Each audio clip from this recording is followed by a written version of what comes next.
നടി ആക്രമിക്കപ്പെട്ട കേസിൽ പ്രതികളായുള്ളത് 10 പേരാണ്. അവർക്കെതിരെ ചുമത്തിയ വകുപ്പുകൾ ഏതൊക്കെയാണെന്നും പ്രോസിക്യൂഷൻ വാദം വിജയിച്ചാൽ പ്രതികൾക്ക് ലഭിക്കാവുന്ന പരമാവധി ശിക്ഷ എന്താണെന്നും വിശദമായി പരിശോധിക്കാം. 120B ഗൂഢാലോചന. ഈ കുറ്റം തെളിഞ്ഞാൽ കേസിലെ 10 പ്രതികളും അഴിക്കുള്ളിലാവും. 20 വർഷം മുതൽ ജീവപര്യന്തം വരെ ഉറപ്പ്. ദിലീപിനെതിരെ ഗൂഢാലോചന, കൂട്ടബലാത്സംഗം, തട്ടിക്കൊണ്ടുപോകൽ തുടങ്ങി 13 വകുപ്പുകൾ ചുമത്തിയിട്ടുണ്ട്. ഗൂഢാലോചന തെളിഞ്ഞാൽ മറ്റു കുറ്റകൃത്യങ്ങൾ സ്വാഭാവികമായി നിലനിൽക്കും. ഗൂഢാലോചന തെളിയിക്കാനായിട്ടുണ്ടെന്ന പ്രതീക്ഷയിലാണ് അന്വേഷണ സംഘമുള്ളത്. 1 മുതൽ 6 വരെ പ്രതികൾ നേരിട്ട് കുറ്റകൃത്യത്തിൽ പങ്കെടുത്തവരാണ്.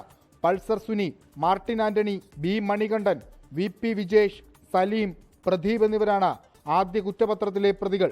ഗൂഢാലോചന, കൂട്ടബലാത്സംഗം, തട്ടിക്കൊണ്ടുപോകൽ, IT ആക്ട് അടക്കം 13 വകുപ്പുകളും ഇവർക്കെതിരെയും ചുമത്തിയിട്ടുണ്ട്. ചാർലി, സനിൽ, ദിലീപിന്റെ സുഹൃത്ത് ശരത് എന്നിവരാണ് 7, 9, 10 പ്രതികൾ. പ്രതി ചേർത്ത 2 അഭിഭാഷകരെ പിന്നീട് ഒഴിവാക്കി. പ്രതിയായ വിഷ്ണുവിനെ പിന്നീട് മാപ്പ് സാക്ഷിയാക്കി. ഇതിൽ ആരെല്ലാം അഴിക്കുള്ളിലാകുമെന്നറിയാൻ ഇനി മണിക്കൂറുകൾ മാത്രം ബാക്കി. 24 കൊച്ചി.